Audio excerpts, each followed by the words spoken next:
The laughter was the first thing that broke me. Not loud, not forced, just soft, familiar, and full of a warmth that used to belong to me. I stood there, frozen in the doorway of our kitchen, my briefcase still in hand, watching my wife lean against the counter, phone pressed to her ear. Her back was turned to me, her hair falling in waves over the shirt I bought her last Christmas, the one she said was too soft to wear often. But tonight she wore it. For him. "You make me feel alive again," she said, her voice trembling with a mix of excitement and guilt. "He doesn't even notice me anymore." Every word sliced through me, slow and deliberate, like a knife twisting in the chest. For a moment I couldn't move. Couldn't breathe. The clock above the stove ticked too loudly, the refrigerator hummed in the corner, and yet all I could hear were her words, each one shattering another piece of the quiet life I thought we shared. Her name was Emily. We'd been married 12 years. Not perfect years, no marriages, but they were ours. We had survived layoffs, hospital bills, and nights when silence filled the house louder than conversation. Still, I believed we loved each other.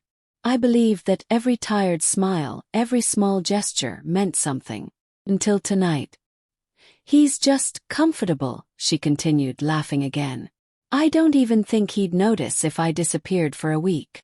I took a step back, my pulse thundering in my ears. That single step felt heavier than the 12 years behind it. I wanted to walk in, confront her, demand the truth, but something inside me stopped. Maybe it was pride. Maybe it was fear.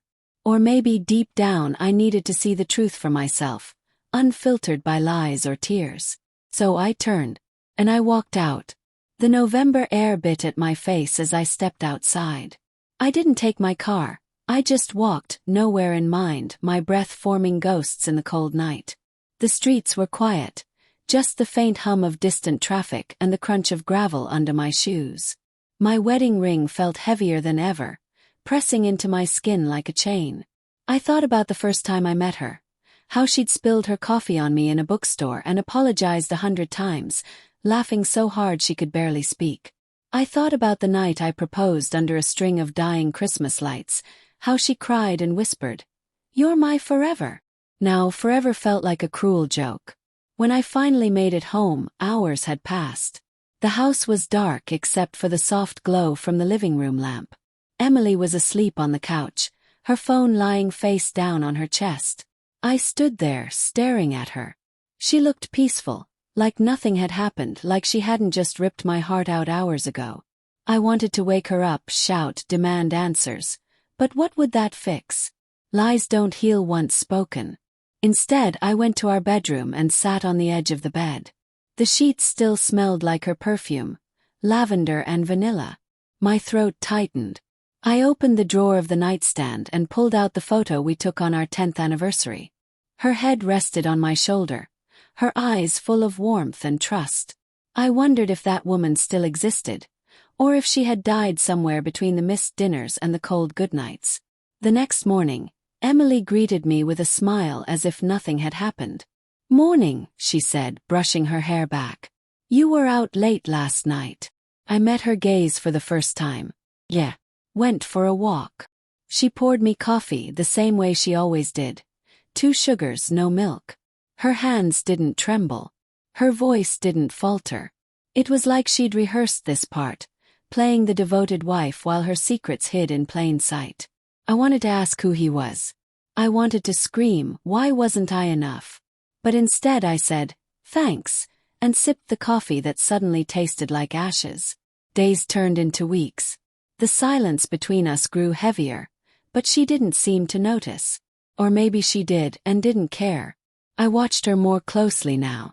The way she smiled at her phone. The late-night work messages.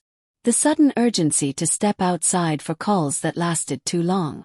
Once, she left her phone on the kitchen table while showering. My hand hovered over it. I could have opened it, read everything, confirmed what I already knew. But I didn't. Because the truth wasn't hiding in that phone. It was already in my chest, burning, undeniable. One night I came home early. The house was dim, a single candle flickering on the dining table. For a split second I thought she'd planned something. Dinner, maybe, or an apology. But then I heard it, her voice again, soft and trembling. I wish he'd just say he's unhappy too. Maybe then I could leave without feeling guilty. I stopped outside the doorway, the same place as before. I didn't need to hear more. This time I stepped in. She froze, her eyes wide, the phone still in her hand. "Daniel, don't," I said quietly. "Please don't say anything." The silence that followed was deafening. I saw guilt flood her face, then fear, then something else, relief. As if finally, she didn't have to pretend anymore. I walked past her and set my keys on the table. My voice trembled when I spoke. Was any of it real? Her lips parted, but no words came. Because I need to know, Emily. I need to know if the last 12 years were built on love. Or just habit. She finally whispered. "I loved you. I still do. I just..." "Don't." Cut her off. "Don't dress it up in half-truths. You don't get to say you love me after saying you feel alive with someone else." Tears welled in her eyes, but I couldn't feel sorry anymore. My heart was too numb for that. That night, I slept in the guest room. I heard her crying through the wall, muffled sobs breaking through the stillness. I wanted to go to her, to hold her like I used to, but love doesn't survive on sympathy. In the morning I packed a small bag. She stood by the door, her face pale, voice shaking. "Where will you go?" "I don't know yet," I said, slipping my ring off and placing it on the counter. "But I can't stay here pretending I don't know what I know." She reached out, but I stepped back. "Daniel, please. We can fix this." I really looked at her one last time.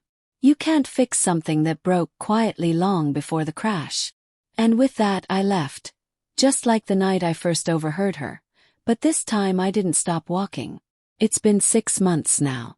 I live in a small apartment downtown.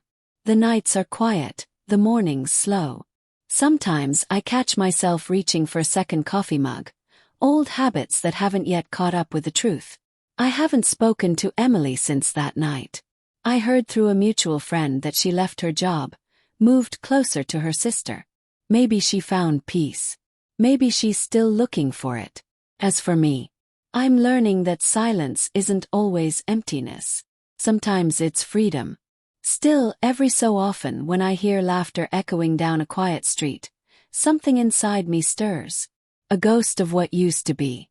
The words I was never meant to hear still haunt me, but they also saved me.